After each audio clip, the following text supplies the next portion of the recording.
good time of the day, whatever time of the day it is that you have decided to give this a listen. I hope it's a great time of day for that. Yeah, whatever time of day we really do hope it is. So this is the PNA Podcast Express. He's Adam Filkins. I'm Phil Nickel. This is episode C1124MM20.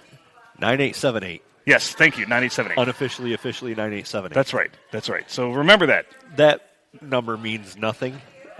It could be a catalog number to your Chili's coupons that you keep. Part of that episode number I gave you was actually the date with Roman numerals thrown in there. Oh, very nice. Yeah. Very nice. Well, it originally started out because we did it on 1110. Right. And then episode 9876. Yes. So it's kind of built from that. Yeah, so this is episode, like I said, C1124MM20. Nice. 9876 or whatever, yeah. Very, very nice. Very, very nice. So I left here last week, and I immediately knew the topic, what I wanted to talk about today. That's why you're taking the lead tonight. I like it. I did not really think about it at all. At all? No thought. I blanked on it completely. No thought. So just I have what triggered this. Coming in hot. I love it. But I have no other thoughts on the subject. Okay. In keeping with our theme of not thinking about anything. And we have not discussed this pre-show, obviously, because that would kill the whole vibe of the show. Correct. So I left here. Okay. And as you know, the spot that we do things at, there are train tracks right outside here. There are train tracks, yes. And I kind of have a bugaboo because this whole thing is going to be okay. We're going to talk about some bugaboos tonight. All right, bugaboos. I like it. I hit one. I have a thing, and I left here. I've had this happen to me before. Okay. When I leave a location or I cross train tracks, there's a parked train sitting there. Yes. Absolutely freaks me out. I noticed that last week. I did notice. The lights were on the park train, too. Yeah, two. Yes. Like one high, one low, and it's just like, that thing would just eat my car alive. And it freaks me out. Much the same way, I don't like things that make me feel small. Right. I've always been a big guy. So you wouldn't be a fan of a Tyrannosaurus Rex then or something like that? No, I can't say I would be. Okay. I would be from a distance. Okay. I like watching a train go by when I'm a quality distance away. Okay. And well, that makes sense because it's smaller. Right. But like when I feel like that thing could overtake me. Yeah. Oh, it just gives me the willies. It really just gives you the tingles, huh? Yeah. Just kind of. And I feel the same way. You ever swam next to a really big boat? Yes, but it's been a long time. But I'm not a real big swimmer. But yes, I hate that too. Yeah. I get the same exact feeling. So see, now I did get freaked out once we were out on the lake in the boat and we pulled up beside a freighter, and that made me feel very insignificant. Yeah. Well, my brother and I were actually one time on the St. Clair River, uh-huh. and he had this little, restored 1950s wooden boat. Like a Chris Craft or some shit? Exactly. Yeah. And we're sitting out on the river just lounging around, and I happened to look up. I'm all kicked back, got a beer. I happened to look up, and I'm like, hey, what's that light up there? And he looks up, and he just gets up and starts trying to start it. Just hauling ass. And so we finally got it started, and it was a freighter coming down the river, and we had to... And you were in the channel? Yeah. And we had to, we were actually down in St. Clair, where the power plant is. We were under the power lines. We were actually taking fluorescent bulbs and seeing if they would glow, and they would. For anybody, sounds like a useful activity. Yeah, for anybody who's wondering about that, they will. They'll glow. So we're sitting there, and he had to, turn the boat and go into the wake of the boat because it would have capsized us in such a big hurry. So this train really got to you. That train sitting on the tracks. I wonder why it was sitting there. I don't know if it has to do with the beet piling station close by or what it is. It was going by. I left here one night, I think probably before we even started doing the podcast. Mm-hmm. I left here, and it went through and only had 3 cars hooked to it. Yeah. So I was like, well, what's that about? What's it delivering in Deckerville? And then I thought, obviously, it brought enough for everybody. So that is correct. So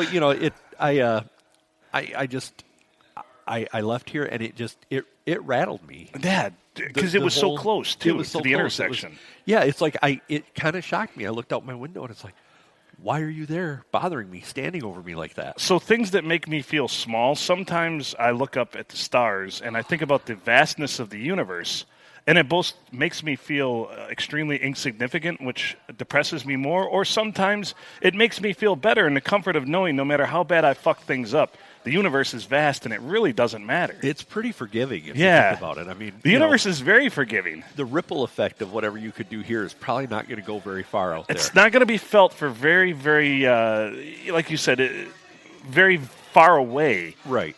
So, yeah, and another thing that always bothers me is the fact that Star Wars took place a long, long time ago, and their technology was so much more superior to anything we have even today. It really blows my mind. So I think about the universe, I look at the stars, and these are the things that cross my brain. But that train would trigger that, too, because I would think, what is this monstrosity doing in my space? I must look up at the stars and think about how all those characters in Star Wars have been dead for thousands of years. So if I feel that way about a train and, like, getting up close to a large boat or something like that, how would I feel if I was in space in my small, like, Jetson spacecraft and I had to go by, like, a Star Destroyer? Could you imagine being in space, being caught in a tin can, floating in space? Like, the outside of that thing, like, it's not like nothing on Earth, because here, if you're trapped inside of something, at least the environment outside isn't trying to kill you. In space, the environment outside of that tin can will and can and will kill you. Yeah, space is... I don't know if I want to go to space. I've thought about it. When I was younger, I did, but I think that, cabin fever would set in big time. I mean, think about those people that are on a space station. I mean, they're not even allowed to properly pass gas for the whole time they're there. Exactly. I mean, wouldn't that start to wear on you a little bit? Not even be able to fart proper because you're in space. And it probably wouldn't make a noise. Who knows? Yeah. You couldn't light it. Well, that's one of my hobbies, so... Well, along that whole line, I think as I've pictured in my head, being in my Jetsons luggage spacecraft and going up next to the Star Destroyer, I think because I could see around the whole thing, it wouldn't bother me. Right. Part of what bothers me with a big boat is there's a whole lot of that boat you can't see. That's true. And it could be sharp and jagged. It could have, little creatures hanging onto it and muscles that would cut you all up. And don't forget about the huge propellers at the back of this craft, too. Dear God, you're killing me. Yeah. Those things would just, they'd make you into, sliced bologna in a hurry. Oh, yeah. You ever, a hamburger grinder. Yeah. Except in the water. You'd just be instant chum. It was a little morbid, but I appreciate it. Yeah. Yeah. It's even fishing. Like, we go down to St. Clair River, and sometimes those freighters will go by, and you'll be 150 feet away, but still, you're on shore, and you're like, holy Christ, looking up at this thing. It's massive. Well, when my brother used to live in St. Clair, we used to be idiots and jump off the boardwalk into the river. Yeah. And you had to, come up on the break wall and climb up the break wall. And I didn't like that because you couldn't see whatever was under the surface of the water. So it's a leap of faith. It is. And then you're trying to get a ladder and climb up the ladder. And is there a rung down here below this water? I don't know because I can't see it. Right. So I'm just grabbing onto the ladder and hoping that there's something to get my feet on to climb up and hoping it doesn't cut the hell out of me. So there was a lot of trust there. That is a lot of trust. Maybe this hasn't really gotten worse as I've gotten older. This is something and it hasn't gotten better either. This is something that has always bothered me. Right. Will probably continue to bother me forever. And so, it's just one of those things. When I left here, I thought that is something that has to be discussed about bugaboos. Yeah, that's a huge bugaboo. And you're right. Feeling insignificant because of the vastness of the size of something, very astounding.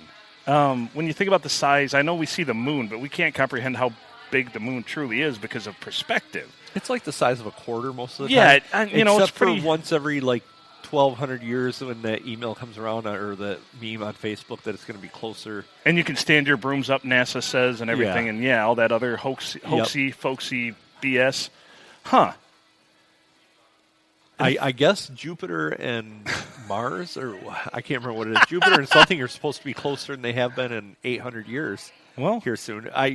You can't tell visually to look to know that they are closer than they have been. Via the naked eye, you cannot tell. You know, I just love these things. These people tell you all these things. They're like, well, so-and-so, this is close. And this. I'm like, why is everything going so weird right now? Well, it's because the moon and Mars and Jupiter and Pluto have aligned, and they're all stuck up Uranus. Yes. You know? Which, you know, I've seen Uranus in a telescope. No. Oh, lowbrow humor. Let's move on. That was terrible. I liked it, though. So, but think about the vastness of space, and I know we've touched on this a little bit before. It's just so wild to think. And we talked about a little bit of, you suspected somebody was an alien last week. Not an illegal person in the country, but an alien, like, from another planet or galaxy. Right. I suspect you know, that of most people. We'd be fools, I believe, and very something-centric to believe that we're the only life forms, intelligent life forms, in the entire vastness of the universe, though. Yeah, I mean, you and I are not the most intelligent life forms in, like, well, even with probably not even in this bar, yeah. We flip-flop through the whole podcast, and who's the lower life form. Who's going to say dumber things? Yeah, I don't know. I think there's, you know, it's just so funny because you wonder if the stories and everything about people getting abducted by aliens, and they always tend to be like people with maybe, I'm not picking on anybody, but it seem to be lower IQ people maybe, and they tend to fit a certain stereotype, like living in the country all on their own. Yeah. You wonder if part of that is, is the answer in the question here, these people actually live in the middle of nowhere, they're not the most intelligent, they probably drink like a sailor, and you're going to start to see shit. I mean, I do too. I mean, great, sailors drink. Now I have a whole different fear of big boats now. No, you're correct. A lot of these people, you know, you ever seen the first Men in Black? Yeah. The Edgar suit. Yes. You know, that's kind of the atypical. Yeah. You know. Yeah, I was in the middle of beating my wife, and I got down there with my shotgun. Yeah. And what the hell, man? The dog got in my way, and I kicked it, and then this extraterrestrial came about. Probably one of my favorite lines of that whole movie is a throwaway line at the end, where they're like, "Oh, Dennis Rodman's from that planet," and then she just says, not much of a disguise. Where in the world did the whole probing thing come from? Because like, was the first guy like, "No, I gotta have something that makes this sound credible"? Yeah, they stuffed shut up my ass. You know, they were totally curious about that, and they just went to town. You know, did that make the whole story better? It's a sensationalistic stuff. You're looking for what'll get me the most response. Oh, they were probing up my anus all the time. They were very curious. A lot of shiny things up there. I told them I've been swallowing nickels. I've been using myself as a human piggy bank since 1957. You know, they let me keep some of this stuff, too. Want to see it? Here it is. You know, you just have to wonder about that, though. Yeah. You know, what made that make the story better? The lore, the legend, everything. I mean, I often wonder, too, because some of the ancient, you know, writings on cave walls and things like that, they've said they've found some with, like, weird other characters, like they assumed were aliens. Maybe they were just bored. Maybe they're like, oh, fuck, I'm tired of, you know, carving lions dragging away people on the wall. Maybe let's make something up, you know? Maybe being in the hot sun all day experimenting with, you know, God knows what they were growing in the desert to intake, and being in the hot sun, maybe that makes you see a guy with a dog's head. I don't know. Or a green man. I mean, no, man, he wasn't green. It was just the peyote you were on, dude. What in the world brought on the Sphinx? That's a fantastic question. I've often wondered that. I mean, the pyramids, the Sphinx, everything. Like, some of these wonders of the world, like, how the hell did these come about? And I know the pyramids. I mean, the pyramids, obviously, that was just through sheer slavery and Jewish labor, unfortunately. But it's weird. Yeah. They're marvels. They literally are. And I know that a lot of people are like, aliens. And I know that was the rage for a little bit. I mean, it's funny how as a society we go in these, we have these little pockets of things that are interesting to people. And for a while it seems to be like, it's aliens or it's zombies or it's that the Earth is flat because those people are fucking morons. Yeah. And, things like that. The people on the space station know. Yeah. I mean, they might not They be have able to fart all up the there, knowledge. but they know the Earth is not flat. That's right. They may not be able to fart like Billy Bob over here that thinks the Earth is flat, but they know the Earth is round. If it was flat, they'd be like, man, twice a day the Earth disappears. It just becomes a line, It's and like- then all of a sudden it's there again. It's like flipping a damn coin. Yeah. But, What are we going to get, heads or tails? and then they probe me. Oh, you even pulled a quarter out of there and then you flipping it around. I called heads, it was tails. That Earth disappeared in the middle of being probed and then was right back there when they were done. I don't know what happened. They dropped me off in Australia. I said, "Ippy-dippy-doo, dang, what am I going to do with a koala bear and a fucking kangaroo?" Oh, that sounds like a pretty good joke. The start to a pretty good joke there. I think so. I think there's some bones there. I had a 9-iron and a koala bear. And By the way, my friend from Australia, it drives him nuts that Americans, we call them koala bears because he's like, no, man, everywhere else in the world they just call them koalas. But here in the States, we call them koala bears. It's a weird distinction. and are they actually a bear? No, they're not. That's a thing that we've adopted here in the United States where we call them koala bears. So he's always like, they're goddamn koalas. And I'm like, okay, it's a koala. Sorry, buddy. So Dang. so when we would drink, I would get him ticked off. I'd be like, yeah, you out chasing koala bears again? Does he get upset about kangaroo? Should it just be kanga? Well, that's the hat, I think. But yeah, Kangol, yeah. Yeah. He doesn't. Many kanga or kangai. Yeah, Kangai. He doesn't really have strong opinions about kangaroos. I think he had a bad experience once. He won't talk about it. It probably has to do with probing. Maybe they're not of this world. Maybe. They are marsupials, and never trust a marsupial because they're fast. And they've got the Yeah. pouches, too. Yeah. Possums are North America's only marsupial, by the way. Yeah, which they actually hide weapons and stuff in there, I'm I convinced. think so. Otherwise, why would you be so calm and go to sleep when people come up and touch you? I know. So one time when I was in college, I was on my way back from a party, and I was walking, and I saw a possum, and I scared him, so he actually laid down and played dead, like possums are wont to do. So I joined in, and he actually, after I don't know how much time it was, because I was playing possum, he got up and started to move, and I jumped up and said, "Ha! Gotcha!" And he immediately wanted round 2, but I just went home. I out possum to possum. So we have a pet door, right, for Yes. the dogs? Yes. And it leads out to a deck. Our dog brought in a huge possum that was asleep. He just kind of carrying it, or pulled it in the house.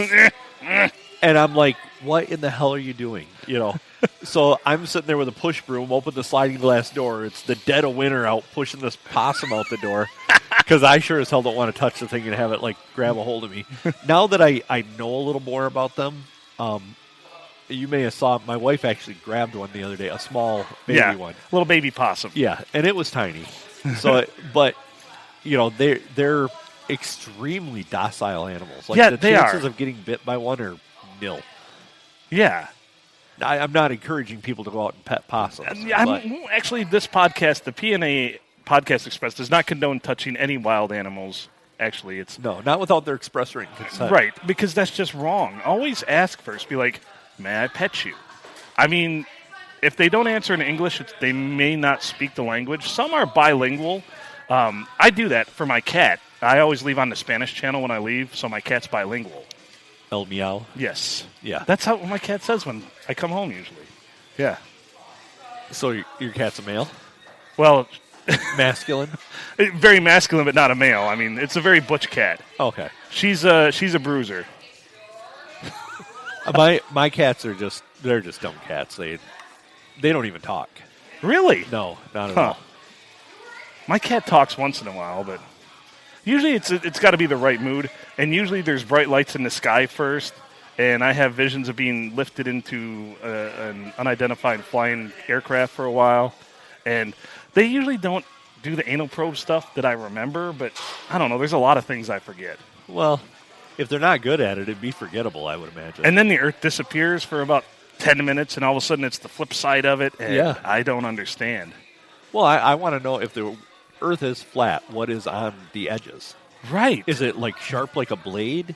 Is there Or is it like a quarter with the ridges and everything across it? yeah, or is it And does it spin like that? Right. Is that the rotation that it gets is from somebody spinning it, and eventually is it going to go whoa, whoa, whoa, whoa, whoa, whoa, whoa, whoa, whoa, on the table? Maybe that's what causes earthquakes. Oh, that could be. We keep going. I could be a flat earther. We're going to convince ourselves throughout this podcast that we're flat earthers. Yeah. I mean, I drove here and I didn't see no curvature. I know. That's one of the things they always say. They're like, I don't see no curvature. And it's like, well, you know that the Earth is extremely large, and it's all about, once again, perspective. But what do I know? Yeah, that sounds like something they'd tell you because they didn't want you to know the Earth was flat. I love people that think that we haven't landed on the moon, too. Yeah. That's amazing to me. But I am still confused as why haven't we went back? Is it the whole Transformers theory? There's robots in I think disguise? so. We don't know what's on the dark side of the moon. Right. I mean, it's been sung about extensively. Yeah. That we'll see you on the dark side of the moon. What is there? Maybe they know something that we don't. That's the side of the moon. Starbucks? Maybe. It's probably just a bunch of astronauts. That's where they go to fart. Holy crap. And now it's so methane filled that it has its own atmosphere. That's right. Yeah. Wow. So if anybody lit a match, it would actually propel the moon toward the Earth more, and then the tides would go crazy, and we'd experience generational flooding. Which, luckily, the moon would just skip off, and people can't see the visual I'm giving you here, but it would skip off the flat edge of the Earth. Right. And just continue on. And next thing you know, it would be Saturn's moon. Yeah. Even though Saturn already has a bunch of moons. It would just be on the other side. Maybe it would have rocketed into the sun. I would hope not. I mean, the sun has enough problems, I feel like. Yeah, and I feel like the burnt cheese smell would get to us. Yeah. Because I'm pretty sure that's still a thing. Yeah, that the moon is made of cheese. Yeah. What a preposterous preposition. Why was that so prevalent of a thing when we were kids? I think, much like I thought that I'd have to deal with quicksand a lot more than I have to in my life, as well as vampires, I think it's just the times. I think it's the stories, the lore, the things that people say. And let's face it, we both have kids. You tell your kids some pretty interesting shit just to try to convince them to do things. Oh, yeah. Yeah. I've used fear as a motivator before. And I'm a little bit ashamed of it, but not really. I've used fear as a motivator, I've leveraged love, things like that. So, if you loved me, you'd do it. No, wait, don't use that. I've always told my children that I have a favorite. That's I've right. Just never told them which one it is, right? Yeah. No, that's very savvy. That's a very savvy move. Now that they're older, I've told them it was neither. That's right. It was all a lie. Kind of hate you both equally. Yeah. Yeah.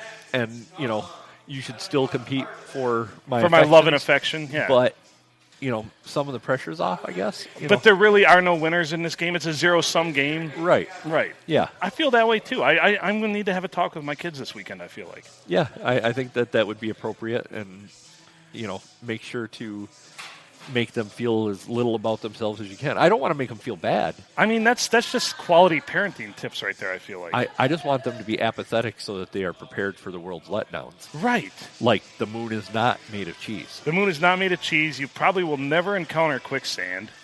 And, yeah, just other things. I mean, Scooby-Doo really messed us all up. I have encountered quicksand. Have you really? I have. Do tell. So, out on the lakeshore, if you get by a lot of the rivers near Huron Shores Golf Course, the streams and stuff through there have a tremendous amount of quicksand. Oh, really? And I have been up to my chest before thinking, damn it, I don't remember what to do here from the cartoons. This is how I meet my maker. Yeah. Wow. But then I realized that I was like, it really wasn't that big of a round of a area of quicksand, and that I was like easily able to get out. Right. It's just that shock for a moment. Yeah, like you sink so fast in it, But it's not like the slow sinking quicksand that you're like, oh, right. Oh no, here I go. Somebody grab me a rope. It was like, see, whoa. See, as a person who lives alone, I combat this all the time, especially when I'm sitting in my chair and I'm like eating Cheetos, being a pig about it, and there's cheese dust everywhere, and I might be in my undershirt and boxers, and I think to myself, if I were to die right now, what a tragic scene that would be. Somebody's like, oh, he died eating Cheetos in his chair, and in his underwear. Some people would think, wow, what a tragedy. I feel for that guy. And other people would be like, living the dream. That's true. So you always have to look at the flip side of it. Thank you. Right. So it's all about perspective. There's Exactly. always two sides to the flat Earth. Yeah, exactly. Yeah. And I'm assuming that the other side right now is warm. God, I would hope so, because it's not here. No. Ugh. It was 21 degrees when I went to work this It's morning. ridiculous. So much for global warming, I guess. Yeah, so much for wearing shorts like a week ago. I know. You know, and just thinking, oh, This Michigan weather is just killing us all. this is not so bad. Not so bad. I have a friend in Antarctica right now, and she's like, it's cold here. I said, I told you it was going to be cold there. You're at the bottom of the goddamn Earth. Yeah. Well, sorry, the flat side of the Earth. Well, you're probably in the middle. Or the ridge of the Earth. The middle of one of the sides. You know, of all the things I've ever aspired to do in my life, visiting the North Pole or the South Pole is not one of them. No. No. I read an article the other day about climbing Mount Everest. And speaking of things making you feel small and insignificant, and to get to the top, you've got to pass like 250 bodies. Yeah, because they just leave them there. They don't take them off. It's and too risky. some of them have, as a matter of fact, become landmarks for the climbs. They're Yeah. like the one guy with the brand new boots. I forget what color they are, but he's like green boot guy or something. It's like Yep. his body's just sitting there. And a lot of these bodies are very well preserved. Like last year, they had a problem during the climbing season because the climbing season was so short that the Sherpas were unable to take everybody. They took large groups. And sometimes only a certain amount of people can get to the top, the peak, the pinnacle at a certain time, so you have to stay at a camp. But it's very treacherous there. So people were dying left and right. Last year, I think, was one of the deadliest years of Everest climbing, Yeah. I feel like. And there's been like 15 people die this climbing season so far. And it's like, Right. eventually it's not, eventually is it going to be taller? What's the appeal? What's the appeal here? Oh, I've made it to the top of Mount Everest. Well, good for you. You're a fucking dumbass. Yeah, I've made it to the highest point on the earth. I've flown in a plane, so piss off. I've farted on the dark side of the moon. Jeez. Well, I mean, you could sit there and be like, yeah, I climbed that, and I could be like, I got to that same altitude in about 42 seconds. Yeah, it didn't take any time at You know? all. Oh, and I was warm, and they brought me drinks. So I've been to the top. When I lived in Seattle, we went to Mount Rainier, which is one of the I think it is the tallest in the United States. It's pretty wild because one of the points near the top, there's still another 2,500 feet of elevation, but we actually had a snowball fight in August because there was still lots of snow, but it was like 65, 70 degrees. My kids loved it. It's a weird sensation, but as far as climbing the rest of the mountain, I got offered to. They're like, you want to climb to the top of Mount Rainier? And I'm like, nah, I'm good. Yep. They're like, oh, it's something you can put on your resume. I'm like, can you fucking actually put, I made it to the top of Mount Rainier on your goddamn resume? Are you kidding me? I walked to the petroglyphs the other day. Yeah. We'll put that on your resume then. I should. That seems like a resume builder to me. I didn't even stop at the big petroglyph. We walked further. Oh, okay. Yeah, so I mean, I could put went to the petroglyphs and beyond ... Beyond ... Yeah. And if they asked you, well, what's beyond? Be like, I can't talk about it. Yeah, I'm not at liberty to say. It's one of those things that once you pass a certain point, they tell you it's the first rule of the petroglyphs. Right. Nobody speaks of what's beyond. That's right. Fun fact about Phil, I've lived this close most of my life. 30 years of my life. I've never been to the petroglyphs. It was the first time I'd ever been there, Mm-hmm. and I will tell you this: if you go there, because we went there and the main pavilion thing was closed, but we went beyond.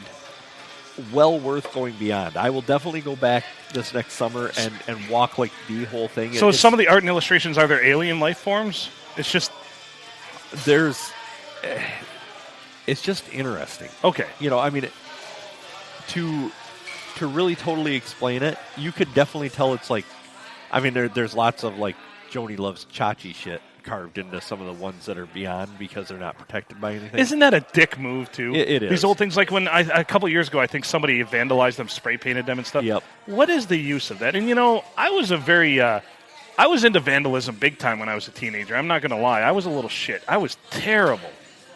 Absolutely terrible. But I would never do anything like that because I actually do respect history. And I think that... Yeah. You think about something like that that's so big and beyond.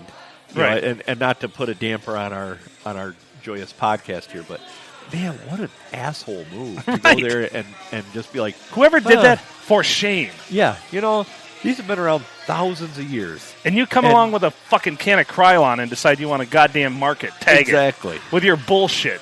And I'm sure it was something like Sire Power or something like that. Or some wannabe gang Yeah. symbol or something. Sire Power Posse. Yeah. Is that what it is? That's what was big when I was in school. Sire Power? Isn't Yeah. that a company that sells Damn betcha it is. that sells bull semen? Yeah. Yeah.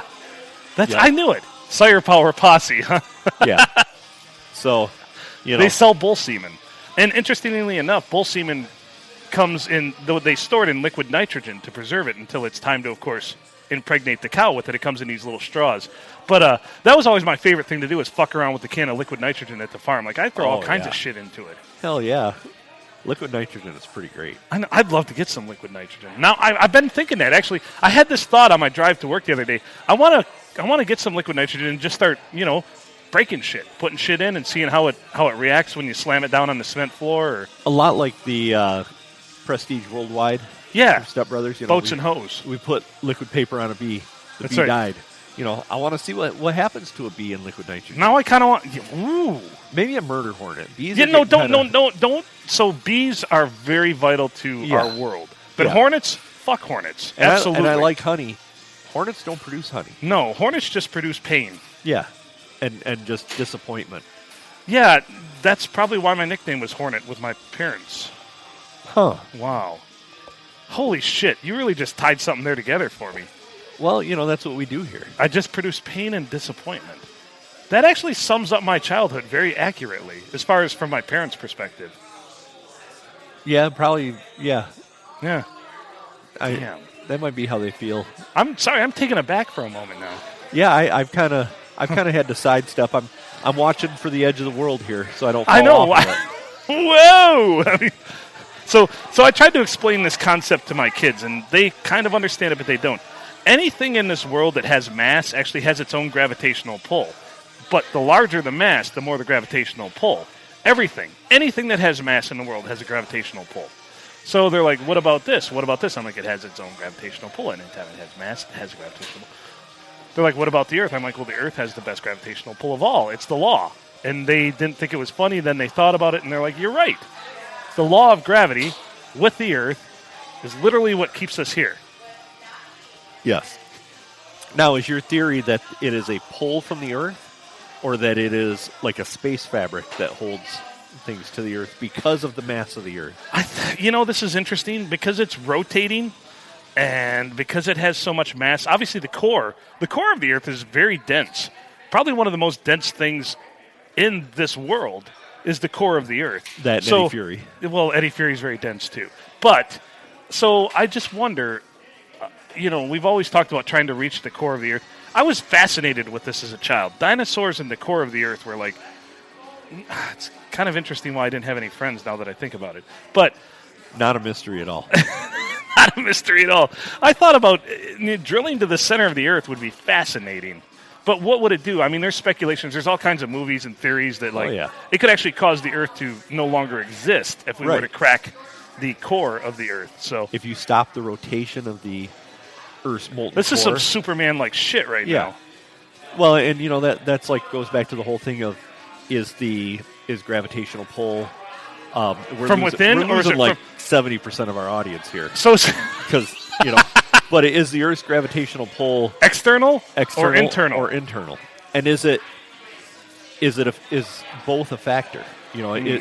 If you picture space as a 4-dimensional sheet of spandex, and you take a heavy marble and put it in the middle of it, every other marble that you put on there is going to flow towards that marble, unless, of course, you put like a bowling ball on there, and then they will all flow towards that. You know what I enjoy doing? I've only done it once, and it wasn't at somebody's house. But if you really, really I thought you had 2 kids. If you're really, really if you're really, really angry at someone, go find a large rock and just hold it over your head and just drop it in their toilet and watch the thing shatter. It's fascinating. I figured you'd be more of an upper decker kind of guy, but I've done that too as well. But I mean, that is that's more of a warning shot because it can be fixable, grossly fixable. But I mean, if you drop a rock from above your head height into somebody's toilet, it's total destruction. It's mayhem. You know, one of the things that when I go Sorry, to your parties, marble story in the world and Yeah. reminded me of that, yeah. Well, this is going to lead into a whole other tangent because one of the things that I used to do when I went to parties was, and for anybody who I don't want the nasty emails. Oh, by the way, we should give our email to it. Yeah, we will. Okay. But if you've listened this long, here's our email. I don't want to do that right after I say I don't want the nasty emails because that's just inviting it. But those are fun sometimes. When you go to a party and somebody ticks you off, especially if it's at like their parents' house, the best thing that you can do is find every remote in the house and do something with it. So, like, one of the things that we would do is me and another friend of mine, a couple times, we got remotes and we just took them all. And then, like, 2 weeks later, we taped them up really tight and we put them in their mailbox. That's perfect. But then we've also done things like put them in the upper deck of the tank so that, like, and remotes typically aren't waterproof either. No. But imagine people's surprise when they're like, See, I did something of similar ilk, but my go-to was always put them in the freezer. Yeah. Probably not as destructive to the remote. So no, maybe but still, people open up the freezer like, what in the hell is the remote doing in the freezer? Yeah. And then they're like, holy shit, this latest round of pot I got is really good. Well, yeah. But, I mean, bringing them back and putting them in tape and encasing them in tape. Right. Usually a clear packing tape so they could see what it was. Yeah. That was more of a public service, I thought. Yeah, because if I'm gonna return those 2 weeks later, you've went out and you've bought universal remotes, right? And then now you have extra remotes, and they just show up. So actually, I'm helping you out, my friend. Right. So my favorite thing to do when I worked at one of the companies, we all had individual offices, but we had windows in the office doors. So one of the greatest pranks, and I did this probably a dozen times. If you left your keys sitting on your desk and you weren't at your desk, I would tape your keys to the back window inside of the door, lock the door, and close it. So that way you come up and your keys are sitting there hanging on the inside taped. I did that quite a few times to people. I was called an asshole a lot. Yeah, I can see that. But, don't leave your keys sitting around. That's right. Or the old adage, you could still do it with the computer mouse now, but with the old trackball ones where you put a piece of tape on the bottom and people will scroll it. They always do the same thing. Everybody they bang it on the desk a couple times. Bang, bang. Yeah. Or you just take the ball altogether. Yeah, we've done that too. Yeah. Or you take one wheel and put tape on one wheel so it would do everything but go to the right, They're caught in a roundabout forever. Man, talk about continuing to alienate what little audience we have left at this point. We're talking, astrophysics 1 minute and the fabric of space and time, and then, you remember on the rollerball? And half the people are like, what the shit are these guys talking about? Maybe we should tell some more fart jokes. I don't know. Probably. We should probably... this is a good one. So we used to, when I worked in Bay City, we used to eat at the Chinese buffet. I was a very young man in college. So, I ate horribly. And my digestive system was just a mess, if you can imagine. And so we're coming out of the Chinese buffet, and I had just gorged myself with probably between 4 to 7 plates of food. Because, once again, college kid, I'm going to get my money's worth, right? Oh, yeah. So all my friends were in front of me, and they've got double doors at this place. So I go through the first door, and I just let probably one of the biggest farts I've ever let in my life. And I turn around, and I kid you not, probably 2 feet behind me is this probably 85-year-old woman that's maybe 5 foot tall with the look of terror on her face like I've never seen before. She just looked at me like I had basically killed her whole family in front of her.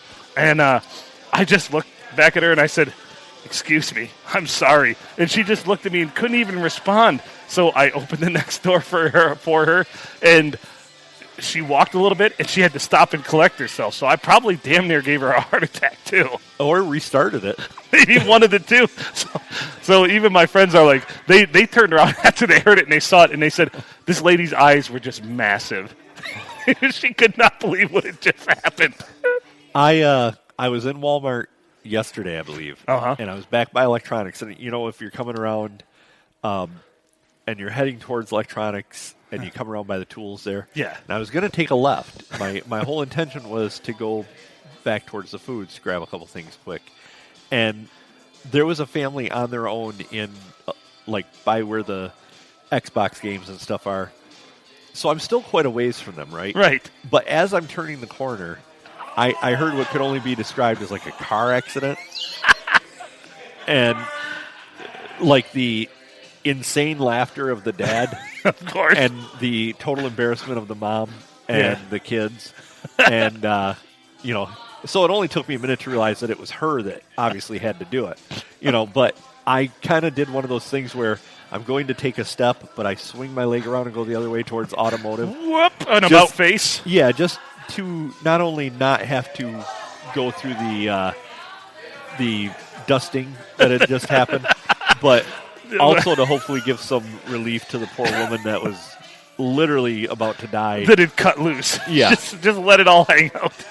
So it was an amazing moment for all of us. I mean, for a moment, our eyes locked, and I was kind of, in appreciation. That's fantastic. Like, ooh, good job on you. Yeah. That's another thing in life I want to get to. Like, I noticed my grandfathers, both of them, like, especially when they were probably in their 70s, maybe. I think it's 70s you hit this age where you can just fart anywhere at any time and feel shame. No shame. No. There's no shame. And it might just be that you have no control over it. It could be that, too.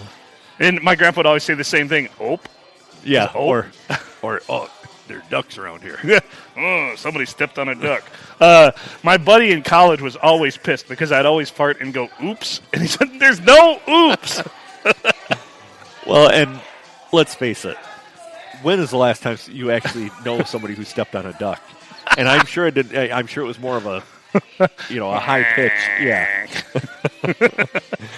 So I mean, boy, we really have gone off the rails. A large swath. Let's talk about space-time continuum a little more. So, I can't even go back to that. At this point, I've literally dumbed myself down so much that I can't even go back to thinking about that. So one time I was in the store, and this little kid farted, and he was laughing about it, and then his mother yelled at him. And I gave him a little nudge, and I'm like, don't worry, buddy. Farts will always be funny. I was in a store one time in a Kmart in Port Huron. Oh, a Kmart. That's a throwback right there. Yeah. Kmart in Port Huron when it was like where the Harbor Freight and stuff is. Yeah. And I was with a couple of friends, and I'm just standing there looking at something, and this kid, probably, 5, walks up to me. And I had seen it in a movie or something, so I don't want to pretend like this was an original line or anything. But Right. He comes up, and he says, have you seen my mom? And I literally looked at him I go, yeah, she's gone, and she's never coming back. Just as deadpan and straight face it could be, and I went right back to looking what I was looking at. And I put it down, and I start to walk away, and I just hear, she's gone, and she's never coming back. So luckily the mom heard it and came running over. What's the matter? And the kid couldn't even talk. He's trying to tell her. He's just a ball of snot and tears. And it comes out more like, and, of course, at this point, she's just like, oh, you little idiot. You're so stupid you can't even tell me what's going on. I should just leave you here. Yeah, I should just leave you here. I should never come back. So, and so I just walk away. But that was one of the that was one of those moments where I wish I could go back to it. I wish I'd have videotaped it because, it was pretty. Remind me the next special. podcast. I have a Kmart story too, but I don't want to break it this one because it's going to be more in the ilk along the lines of the next one, I feel like, or it could set the tone for it. I have a fantastic Kmart story. Yeah. Is it a Sandusky Kmart story? Yes, it is. Oh, fantastic. Even better. Yeah. And this is an astounding story. This has a little bit of everything, folks. You'll enjoy it. And more than us talking about Star Wars and anal probes and space-time continuums and the core of the Earth, I feel like we really brought a lot into this episode. I feel pretty good about just the broad spectrum, something for everybody. If anything, our audience is probably walking away from this a little bit dumber than when they started, I feel like. On some parts, yes. They will have definitely lost some IQ points. They are more dumb. But on other parts, they're going to go, oh, I never thought about gravity as a fabric, as spandex, of all things. That's the thing. Like 80s music, if you look at videos from a lot of those songs, so much spandex, my friend. Yeah, but definitely not indents. No. There was more protrusion. Just remember that spandex is a right. is a privilege, not a right. Yes, Spandex yes. is a privilege, not a right. Yeah, and I think, there must have been a lot of specials on, free sweet potato with every... You're supposed to put the spandex potato short. in the front. Remember that. Yeah. So That's a great joke. Too, the potato goes in the front. I think there was instructions and maybe even a pocket to put it in I think so. It has the potato pocket. during the height of... Banana hammocks. Yeah, during the height... I love the phrase banana hammock, by the way. Yeah, it's pretty It makes me fantastic. giggle every time. Anytime I think about it, banana hammock is great. How are we doing over here? We're doing great. How are you doing? I'm fabulous. Thank Good. you. Good to hear it. Awesome. We're talking about nothing. We talk. That's our favorite thing is nothing. We're 46 minutes into nothing. We should probably break this off pretty soon. We probably should. I know, and our glasses, our pint glasses are empty. We're on 46 minutes. We should probably get out of here with this one. We probably should. So I cannot get it. with That'd be that, great. Please and thank you. thank you. What is he drinking? PBR. So That's with not that- professional bull riders. Yeah, no. No, it's Pabst. Blue Ribbon. It won an award Yeah, at one point.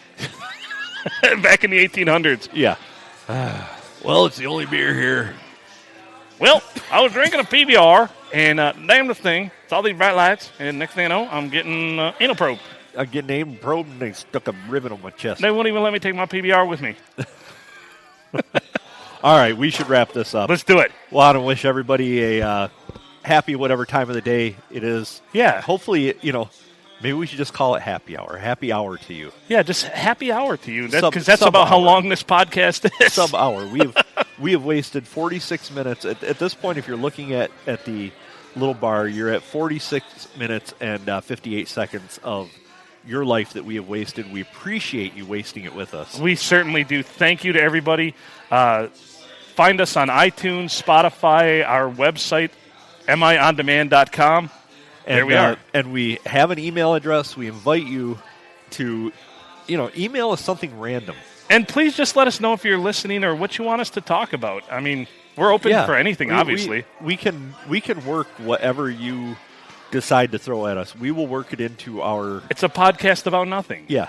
I mean, really, we come into this with empty heads. So if you email us even during the podcast and we see it, I won't guarantee that we'll see it. And but by the end of it, our heads are still empty, but our bladders probably aren't. yes, very true. So for Phil Nickel, I will say goodnight. I'm Adam Filkins. Thanks for listening, and we'll catch you on the next one.